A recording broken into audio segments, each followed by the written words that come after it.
quick little tip here on some soldering.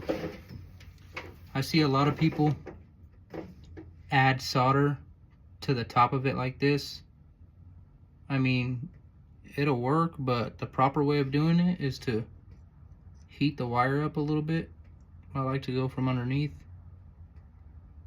I'll just let it get warm real quick, and then I'll hold the solder on the top of the wire, not on the actual electrode. And when it gets hot enough,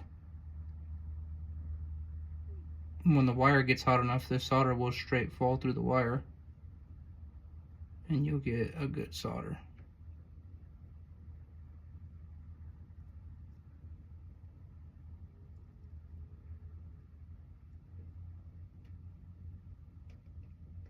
It's just melting straight through the wire.